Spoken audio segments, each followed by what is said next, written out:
امام صاحب نے سمجھایا کہ نماز پڑھوا نہیں تو تور بھینس دودھ بیسی دیتا ہوں. بولے ہاں اگر بیسی دودھ دیتی تو ہمیں کلے سے پڑھوا. 5 بجے صبح اذان ہوتی تھی, 4 بجے بھور میں آ گیا. اذان ہو گئی, جماعت کھڑی ہوئی, فجر کی نماز پڑھا 2 رکعت, نماز پڑھ کے دعا مانگ کے گھر گیا. بیچارہ دیکھا کہ ایک تو بھینس مر گئی. بولے کی بلی ہو گرمو کی کل کی آرو پڑھو نا مانجتے بھینس مر لون. دوڑا مسجد گیا, امام صاحب کا, امام صاحب غضب ہو گیا. بولے کیا ہوا؟ بولا دیکھیے ابھی فجر پڑھے ہیں آپ کے پیچھے میں اور گھر گئے وہ بھینس مر گئی. تو امام صاحب نے کہا کہ اللہ تمہارا امتحان. اے بیٹا اے بیٹھ جاؤ, بوچھا وہ کھانا وہ شو تمہارا جو دعا کرو وہ سے جاؤ. اچھا کوئی جائے گا نہیں نا بجائے گا لگے. ایک جی تقریر کرے تھے, نوجوان کھڑا ہوا. میں نے کہا کیا ہوا؟ بولا ہے. بول بیٹھو. 10 منٹ کا پھر کھڑا ہوا. میں نے کہا کیا ہوا؟ بولا بہت زور سے لگ رہا سا. ارے بیٹھو بیٹھ اور بیٹھ گیا. کچھ دیر کے بعد میری تقریر ختم ہو گئی. دیکھا بیٹھا ہوا تو میں نے اشارہ کیا بیٹا جو. بولی نہیں جوار. ہم کہلے کہا نہیں جو. بولے کی کرے جی وہ جے کرے جے جلال نہیں ہے بھاگ لی صاحب جامع کی ضرورت نہیں. এখানে বসবি তোমার জন্য আমি দোয়া করব. ایک بھینس مر گئی. امام صاحب نے کہا کہ اللہ تمہارا امتحان لے رہا ہے. کہا تم امتحان سے ڈر گئے؟ بولا نہیں ہم ڈرنے والے نہیں. بولے جو گھر آ گیا. ظہر کی اذان ہو گئی. بڑا ڈرتے ڈرتے مسجد پہنچا کہ کہیں دوسری بھی نہ چلی جائے. حقیقت میں اتفاقاً کہیے فجر ظہر کی نماز پڑھ کے گھر پہنچا تو اس کی بیوی سینہ پیٹ پیٹ کے رو رہی تھی کہ مر لا دوسروں بھینس بھی ہمارا چلا گیا. اب جب پہنچا دیکھا دوسری بھینس مر گئی. بیچارہ سوچے لگی کہ 5 ٹائمنگ نماز چھی 3 ٹائمنگ پڑھ لان 2 چلو گلی. اب عشاء تک پڑھو تو 5 چلو تھی. ایک پرو ہے نہیں پرو کے چلا پرو میں ہماری گلی پرو چلا یہ بولی جاتا چلا مت فرض پر لائیں گرا نہیں چلو گلی توڑ لیے فرض نہیں پڑھو خالی 2 رکعت نفل پڑھوں نا تو چلو جی. نماز کا یہ پیغام ہے. اس لیے میرے بچوں میرے نوجوانوں نمازوں کی پابندی کرو. نماز پڑھو گے اللہ تیری زندگی کو بدل دے گا. پیشانی کو اپنے کیا کہتے ہیں کہ سجاؤ, سجدوں کے نشانی سے سجاؤ, اللہ تیری زندگی کو سجا دے گا. نمازوں کی پابندی کرو اللہ تیرے کھیتوں کے اندر میں فصلوں کے اندر میں برکت عطا فرما دے گا. اللہ تیری روزی کو بڑھا دے گا. نماز پڑھو اللہ تیری عمر کو بڑھا دے گا. اللہ وبا سے بلا سے پریشانی سے حادثہ سے بچائے گا. بتایا گیا کہ جو آدمی فجر کی نماز پڑھ کر نکل جائے گھر سے, سفر میں ہو, کھیت میں ہو, کام میں ہو, روزگار میں ہو, کہیں بھی چلا جائے, اللہ شام تک اس کی حفاظت کرتا ہے. سبحان اللہ بولے تو ماشاءاللہ. اور کرنے کا مقام ہے. فجر کی نماز پڑھنے جس نے پڑھ لیا, فجر کی نماز جس نے پڑھ لیا, اللہ شام تک اس کی حفاظت کرے گا. پتہ یہ چلا کیسی حفاظت؟ اللہ جس کی حفاظت کرے اسے کوئی پریشانی نہیں ہو سکتی ہے, اسے کوئی تکلیف نہیں ہو سکتی ہے. وبا بلا پریشانی مصیبت حادثہ سے اللہ تعالیٰ اس کی حفاظت فرماتا ہے. تو انشاءاللہ پڑھیں گے نماز 5 ٹائم کا. تب تک کل مسجدوں میں جگہ نہیں ملتی ہے. یا اللہ یہ قبولیت کی گھڑی ہے. ہمارے بچوں نے, نوجوانوں نے, بزرگوں نے, ہمارے بھائیوں نے ہاتھوں کو اٹھایا ہے. یا اللہ جو بے نمازی ہے نمازوں سے دور ہے. یا اللہ ہم بے نمازی تو نہیں کہہ سکتے, نمازوں سے دور ہے. اس لیے کہ جمعہ کی نماز تو پڑھتا ہی ہے, نماز تو پڑھتا ہی. امام صاحب تقریر کر رہے تھے نماز کے بارے میں کہ لوگوں نماز نہیں پڑھتے ہو اللہ چمڑی کھینچ لے گا.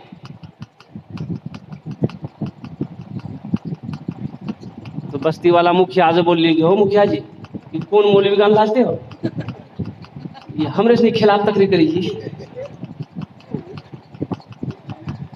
بولیے میں سب سنی لان سے تقریر چھوڑا دی ہمارا سے, تقریر کرے گا اترے دن خالی. امام صاحب بھانپ گئے کہ لوگ جو ہے اکھڑ گیا. سارے لوگوں نے گھیرا. کیا بولے آپ, کس کے خلاف تقریر کی؟ بولے نہیں نہیں ہم تو بے نمازی کے خلاف تقریر کیے ہیں. آپ لوگ تو نمازی ہیں. جمعہ پڑھیا تو نہیں پڑھیا؟ بولے ہاں پڑھ جائیں گی. بولے تو نمازی بھی راضی گی. ہم تو اس کے بارے میں تقریر کیے جو نماز نہیں پڑھتا ہے. اس لیے میرے بچوں نوجوانوں نمازوں کی پابندی کرو. نمازوں کی پابندی کرو گے اللہ تیرے چہرے پہ نور پیدا فرما دے گا. اللہ تیری روزی کو بڑھا دے گا.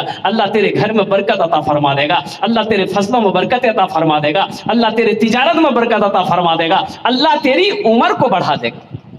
نماز کے بولو نا کاج আছে کاج کے بولو আমার নামাজ আছে. کام کو یہ نہ بولو, یہ نہ بولو کہ ہم کو فرصت نہیں ہے, کام بہت ہے, ہم نماز کہاں سے پڑھیں گے, بلکہ یہ کہیے کام تو رک جا, ہم تمہیں بعد میں کر لیں گے, پہلے میرا نماز کا ٹائم ہے, پہلے ہم نماز پڑھیں. اس لیے بنگلہ شاعر نے کہا ہے نماز کے بولو نا کاج আছে কাজ کے بولو আমার নামাজ আছে কাজ کے بولو আমার নামাজ আছে. نماز کا پیغام آپ تک پہنچا دیا. معزز سامعین اکرام, یہ جلسہ اصلاح معاشرہ کا جلسہ تھا. بس شان قرآن کیا ہے, عظمت قرآن کیا ہے, بس انشاءاللہ 10 سے 15-20 منٹ کے اندر میں اپنی بات کو پوری کرنے کی کوشش کروں گا. اس لیے کہ آپ تو کھانا کھا کے بیٹھے. کھانا کھائیں اگنی ہم فیکٹری کھا لیے, کھانا نہیں کھائے, بیان کے بعد کھانا کھاتے. رات میں بھوجپور میں تھے, بکسر ضلع, مفتی سعد النجیب صاحب ہم دونوں آدمی تھے. ایک ساتھی وہاں سے بھاگلپور آئے ٹرین میں, ٹرین 3 گھنٹہ لیٹ. وہاں سے گیراواری آئے, ایک چترویدی صاحب عبد الکریم چترویدی صاحب, ان کے یہاں دوپہر کا کھانا شام کو 4:30 بجے کھایا. عصر پڑے مغرب پڑے, وہاں سے چلے, الحمدللہ یہاں تک پہنچے. ابھی تک کھانا نہیں کھایا ہے. انشاءاللہ 15 سے 20 منٹ کے اندر میں اپنی بات کو پوری کرنے کی کوشش کروں گا. قرآن اللہ کی لاریب کتاب. قرآن یہ کتاب ہے اللہ کے رسول. اچھا دیکھ بتائیے, دنیا میں کوئی ایسی کتاب ہے جس کو دیکھ لیے تو اللہ گناہ معاف کر دے گا؟ قرآن کے علاوہ کوئی کتاب ہے؟ کوئی کتاب نہیں ہے. ایک نوجوانوں میرے بچوں سنو, ذہن کو حاضر کرنا. اللہ کے نبی صلی اللہ علیہ وسلم ارشاد فرماتے جو مسلمان قرآن کو دیکھ لے, قرآن کو بولو بھائی, قرآن کو دیکھیے, یہ پڑھنے کے بارے میں نہیں بول رہے ہم, صرف دیکھنے کی بات.